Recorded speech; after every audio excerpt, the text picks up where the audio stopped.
Hello दोस्तों, PD coaching classes में आपका स्वागत है। तो आज एक सीरीज में लेके आया हूँ जो कि आपको प्रतिदिन 9 बजे रात को वीडियो मिलेगा। इस सीरीज का नाम है एनटीपीसी रेलवे सीरीज एनटीपीसी। तो चलिए, आज का क्वेश्चन है पहला, दो भिन्नों का योग 3/4 है। यदि उनमें से एक भिन्न 2/3 हो तो अन्य भिन्न कितनी होगी। भाई दो भिन्न है तो अन्य भिन्न क्या है, दूसरे भिन्न पूछ रहा है। तो इसे सॉल्व करते हैं। चलिए देखिए भाई, माना पहली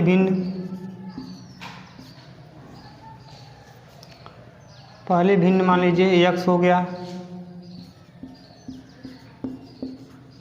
दूसरी भिन्न y। दोनों का पहली भिन्न और दूसरे भिन्न का योग कितना दिया, 3/4। तो इनको जोड़ लेते हैं, x धन y बराबर 3/4। ठीक, समीकरण नंबर 1।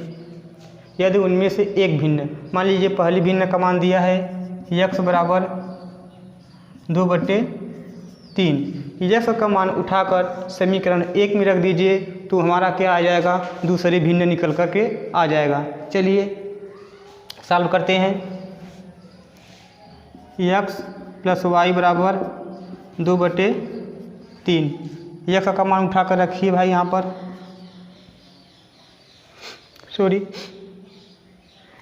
x का मान कितना है, x + y बराबर 3/4। x का मान है हमारा 2/3, यहाँ रख दीजिए। 2/3 + y बराबर 3/4। पक्षांतर करिए, पक्षांतर करने पर पक्षांतर में क्या होता है, अगर बराबर की इस तरफ कोई अंक हम ले जाएंगे, जैसे प्लस रहेगा तो माइनस हो जाएगा, माइनस रहेगा तो प्लस हो जाएगा। चलिए, y बराबर 3/4 - 2/3। अब हमारा 3 और 4 का एलसीएम लीजिए। एलसीएम आया हमारा कितना, 12। 4 × 12, 3 × 9। 4 से भाग देंगे 12 में 3 जाएगा, 3 में गुणा करेंगे तो 9 हो जाएगा। ठीक, 3 × 4 = 12, 4 बार गया, गुणा करें 4 × 2 = 8।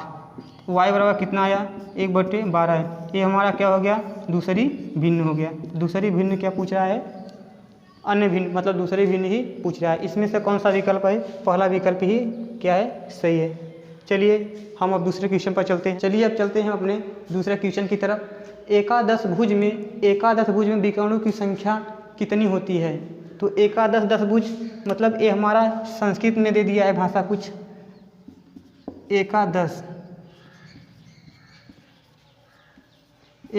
भुज मतलब क्या होता है, 11। ठीक, 11 भुजा हैं। तो हमें क्या पूछा, विकर्णों की संख्या पूछ रहा है। तो फार्मूला होता है विकर्णों की संख्या के लिए, ये आपको याद करना होगा। परीक्षा में अगर याद रहेगा तभी आप क्वेश्चन कर पाएंगे, अन्यथा यह क्वेश्चन छूट जाएगा।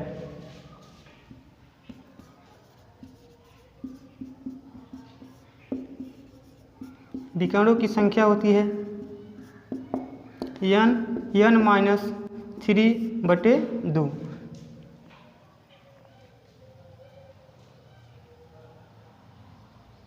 चलिए सॉल्व करते हैं। n का मान कितना दिया है, भुजा। n बराबर भुजाओं की संख्या,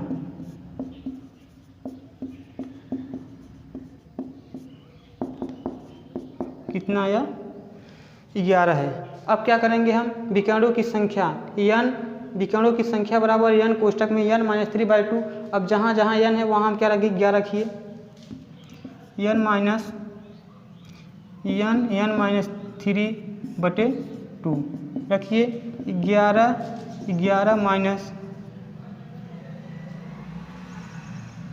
3/2। 11 × 8 में 11 में 3 गए, 8/2। 2 चौके 8, 11 चौक 44 हो जाएगा भाई। ये निकल का हमारा क्या, विकर्णों की संख्या है। क्या विकर्णों की संख्या विकर्णों की संख्या कितना आया 44। यही हमारा क्या हो जाएगा आंसर हो जाएगा। चलिए दोस्तों तीसरे क्वेश्चन की तरफ चलते हैं। चलिए दोस्तों क्वेश्चन नंबर 3 पर चलते हैं हम। यदि 10 अल्फ़ा बराबर √3+1 हो तो 10 अल्फ़ा माइनस cot अल्फ़ा का मान क्या होगा। ठीक, तो इसका मान हम निकालेंगे। चलिए 10 अल्फ़ा माइनस cot अल्फ़ा, देखिए त्रिकोणमिति में संबंध होता है 10 अल्फ़ा का उल्टा होता है cot अल्फ़ा और sin अल्फ़ा का उल्टा होता है कोसेक अल्फ़ा, cos अल्फ़ा का उल्टा होता है सेक अल्फ़ा।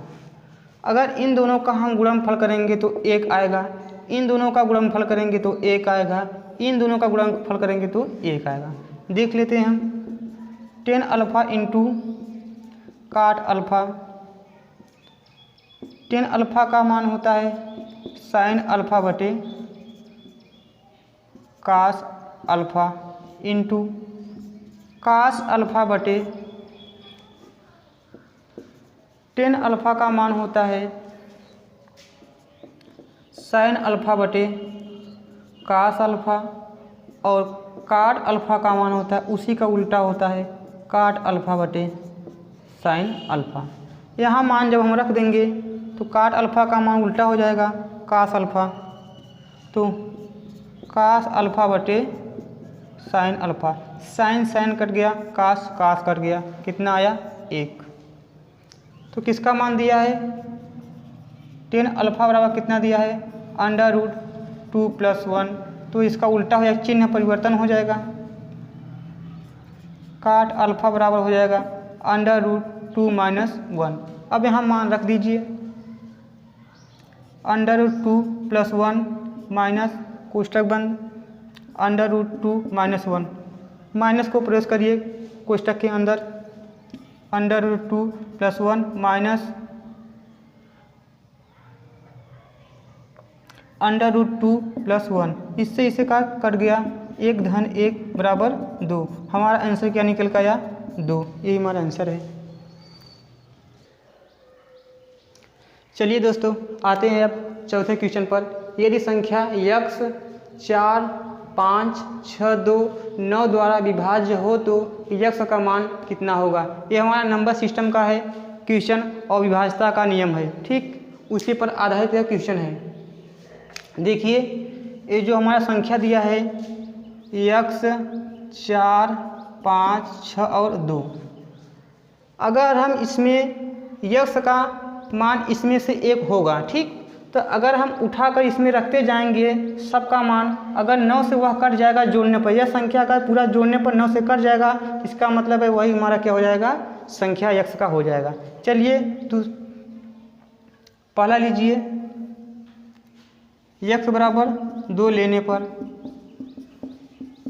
आप एग्ज़ाम में, मैं यहाँ समझा रहा हूँ, एग्ज़ाम में तो आप बहुत जल्दी से कर सकते हैं अगर आपका अभ्यास रहेगा तो।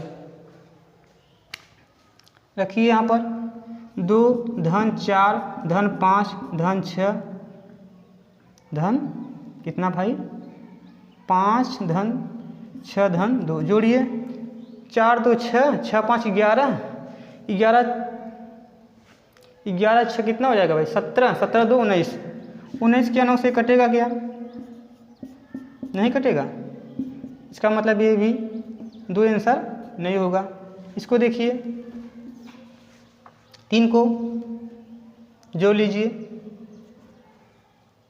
3 धन 4 धन 5 धन 6 धन 2, 4 3 7, 7 5 12, 12 2 14, 14 6 20, क्या 9 से कटेगा, ये भी नहीं कटेगा। इसको देखिए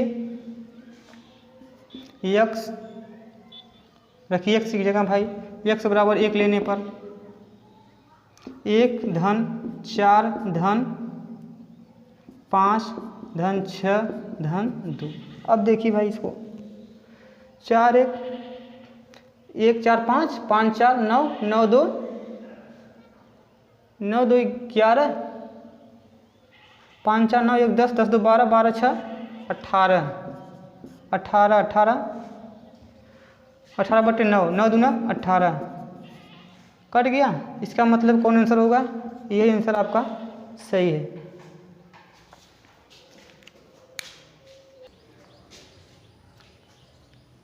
चलिए दोस्तों, पांचवा क्वेश्चन पर चलते हैं।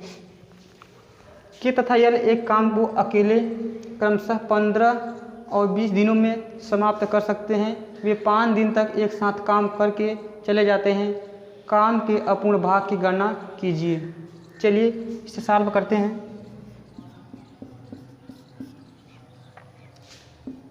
के किसी काम को कितने दिन में करता है? 15 दिन में। जबकि यल किसी काम को कितने दिन में करता है? 20 दिन में। अब देखिए 15 और 20 का लसागु लीजिए, एलसीएम मेथड से हम आपको बताएंगे। 15 और 20 का लसागु कितना आया? 60, जो 15 और 20 को काट दे। 15 से भाग देंगे, देखिए हमारा क्या हो गया? कुल काम निकल कर आता है। 15 से भाग दे में 60 में 15 चौका 60। इसकी क्षमता, एक दिन की क्षमता, ये क्या है हमारा? क्षमता। के की क्षमता 4 है एक दिन में। 20 तिहाई 60, 3। और यल की क्षमता 3 है। एक दिन में के 4 काम कर सकता है, जबकि एक दिन में यल 3 काम कर सकता है। और दोनों मिलकर कितना काम करते हैं? कितने दिन तक का? 5 दिन तक काम करते हैं। तो कुल काम 5 दिन का निकाल सकते हैं। 5 दिन का काम, दोनों को जोड़ देंगे इसमें। 4 3 7, 7 × 5, 5 7 35 काम। 5 दिन तक ये 35 काम किए। अब कितना टोटल काम है हमारा? 60 काम। तो शेष काम निकाल लेंगे हम। शेष बचा काम 60 माइनस 35, घटा दीजिए 25। शेष काम कितना आया? 25। हमें क्या पूछ रहा है? काम के अपूर्ण भाग। तो काम का अपूर्ण भाग यही तो बचा है, भाग निकाल दीजिए। भाग होता है 25 बटे टोटल काम, काट दीजिए। 5 बचे 25 और 5 ब्रह्म में 60, कितना निकल का आया? 5 बटे 12। 5 बटे 12 भाग अभी बचा है। और कितना भाग हुआ है वो भी आप निकाल सकते हैं। ठीक, तो इसमें हम इतना बचा है भाई, अपूर्ण भाग अभी इतना बचा है। ये हमारा क्या हो जाएगा? आंसर। और कितना हुआ है वो भी आप निकाल सकते हैं। बता देता हूँ कितना भाग हुआ है। 35 बटे 60, काट दीजिए। 5 7 35 और 12, 7 बटे 12 भाग काम हुआ है। और इतना काम क्या है? बचा है। 5 बटे 12 भाग काम क्या है? बचा हुआ है, शेष अपूर्ण है। इसी को करना था और ये क्या किए? वो भाई साहब छोड़कर सब भाग गए। इसीलिए 5 बटे 12 भाग बचा हुआ है। चलिए, हेलो दोस्तों, अगर यह सीरीज़ आपको अच्छी लगी हो तो आप शेयर सब्सक्राइब लाइक ज़रूर करिए। Tata bye bye, all the best.